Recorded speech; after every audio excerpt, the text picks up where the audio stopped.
Hey, what's up, guys? This is your boy A1 Solution. Hopefully, you're having a great day. We're going to be talking about the pros and cons of the smelt fish, the fish that has been the stirrup throughout this whole California fire. The reasoning why this fire started was because of the reservoirs not being filled.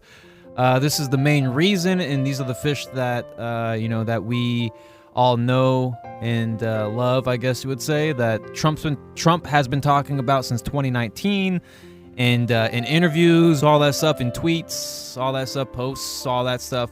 Also recently talked about it on JRE, all that stuff. So, but before we get into that, I want to just say something that's very interesting. I think it was like a day or two ago, I tweeted out or posted about Elon Musk buying TikTok, and now all of a sudden, out of nowhere, it started like a fire. It's like I started a weird trend. I feel like I started a trend. I feel like someone saw it and was like, yo, that's a great idea. Maybe you should buy, because I swear, dude, I have never seen anyone say Elon should buy TikTok until I tweeted it or posted it. But that's cool. I'm glad people are talking about it. I think it's a great idea. I think he's going to save it. I think it will help TikTok, and people will actually probably respect Elon a little bit more for buying this and saving this for people that have TikTok. So if he does do that, it's a great thing. So yeah, so anyways, though, we're going to be talking about these pros and cons of the smelt fish. Okay, we're going to be talking about the pros with the smelts now. The ecological contributes to the diversity of aquatic ecosystems, acts as a primary food source for various species, maintaining ecological balance. Their health can indicate water equality and environmental stability. Nutritional, excellent source of omega-3 fatty acids, beneficial for heart and brain health. Low mercury, one of the safer fish options for regular dietary inclusion. Nutrient dense, rich in vitamins A, D, B, and minerals, calcium, iron, phosphate, etc. Culinary flavor, known for a sweet, fresh taste that's versatile in cooking. That's why they call them sweetest fish, huh?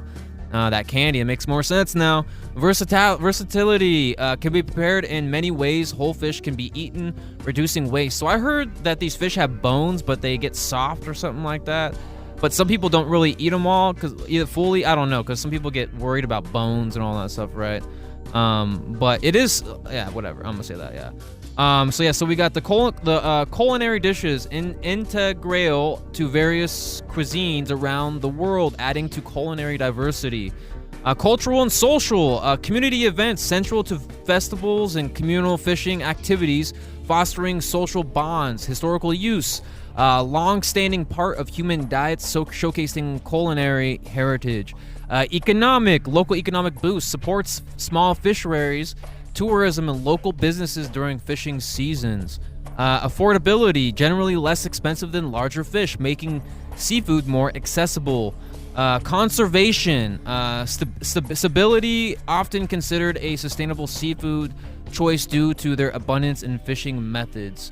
Honestly, the pros kind of suck. I don't know about you, but the pros are just like, hey, it's just food, let's eat it. You know what I mean? But this is where things get kind of crazy. So these are the cons right here, right?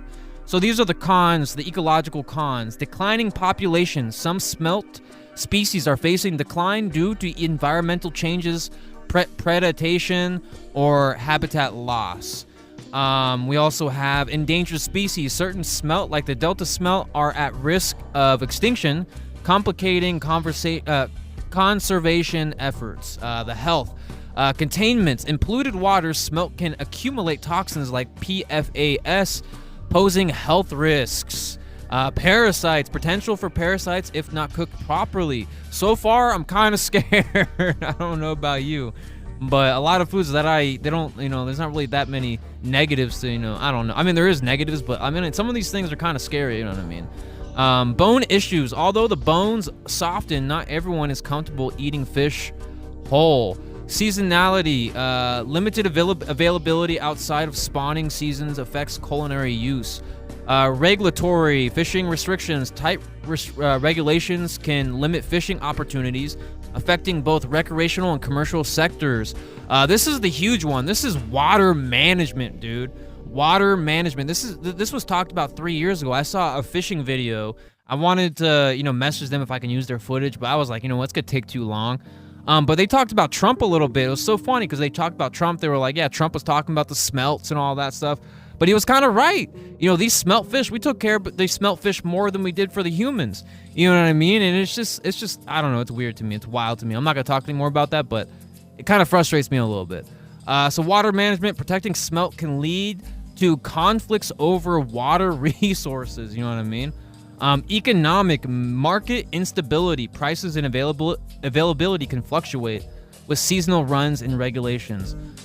Processing challenges, handling and preparing many small fish can be labor intensive. Cultural acceptance in some regions and cultures, smelt might not be valued or understood as a food source.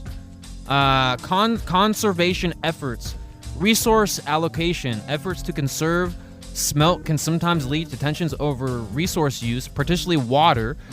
Saving the smelt can impact agriculture, urban water supply, and other human activities, leading to economic and social tensions. Containments, another containment here, PFAS and other pollutants. Smelt from certain bodies of water can accumulate toxins, making them less safe for human consumption in large quantities. Mercury, although generally low in some highly polluted areas, mercury levels might still be a concern. Parasites, if not properly cooked or handled, smelt can carry parasites, which can be harmful if digested. So that's kind of scary. I mean, there's a lot of foods that can have that kind of thing, but the most important part is the water. The water is the issue, and that's what we'll be seeing, you know what I mean? That's why I'm sharing this video. Honestly, I was just gonna react and just kind of watch smelt video, just talk about it a little bit. But this was kind of fun. I want to talk about the pros and the cons and the fun facts, I guess you would say. And I wanted to share this with everyone. Let me know your thoughts down below. Do you think it was best to take care of these fish as much as we did? Because, they are located in other areas. They're not just in, California. They're in other places too. I forget which places. I forgot. Should have wrote that down, right? But but regardless of that, the most important thing is that there's more spots where these fish are. I think it said no. It said it was Russia, Europe, and other spots. There's many spots where these fish are, and I just want to know why, Gavin Newsom and the mayor didn't even know about the water and the fact that the winds are coming, and they warned us, and they knew the winds were coming. You know what I mean? They knew. And losing these houses, I feel like that was the cause of, mismanagement, not being prepared. And man, it's just sad, dude. It's so sad. But this is the video. But make sure you like and subscribe, comment down below. Make sure you go check out my fire video where I kind of go over footage and stuff like that.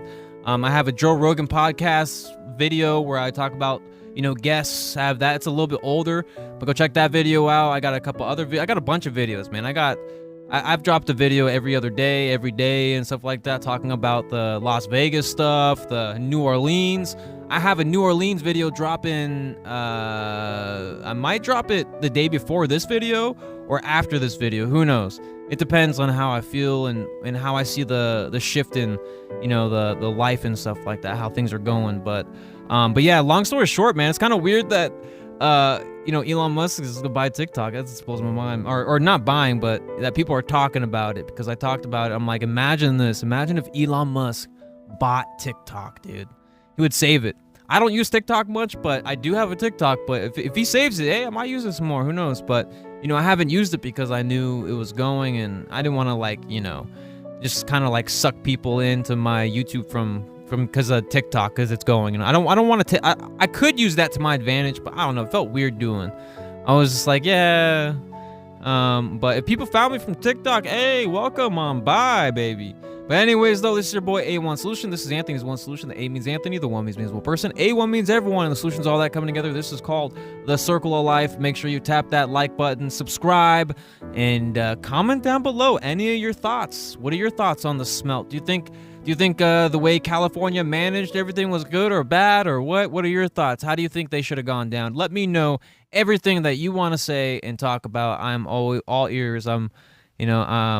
Leave a comment down below. So anyways, though, have a great day. Knowing's half the battle, and stay A1 sauce. Ooh. Peace out. All right, bye. Just a little FYI, a little warning. Some of these fish are not smelt. Because I find it weird that it's so hard to find smelt on the internet. Like sharing footage, like be able to like share footage, download footage of these fish. It's interesting because these fish are like going extinct, as from what people say, right? From what they're saying, I've seen some sources that they're going extinct. But I just find it interesting that we can't like find footage to share, to talk about. You have to pay for it. You know what I mean? I'm not gonna pay for it. But it's fish. It's a video about fish for one video. You know what I mean? I'm not gonna pay $20 a month for one video for fish that are going extinct, apparently. And apparently they're so important. You know what I mean? You can't even find footage. You know what I mean, on these fish. So if they're so, I've seen more footage of goldfish. You know what I mean? I don't know why. I've just seen more footage of goldfish and sharks and dolphins and other kinds of fish, and it's just weird. Hey, what's up, guys? So we got the fun facts here. Native Americans traditionally fished for smelt using a frame dip net, which are still used today.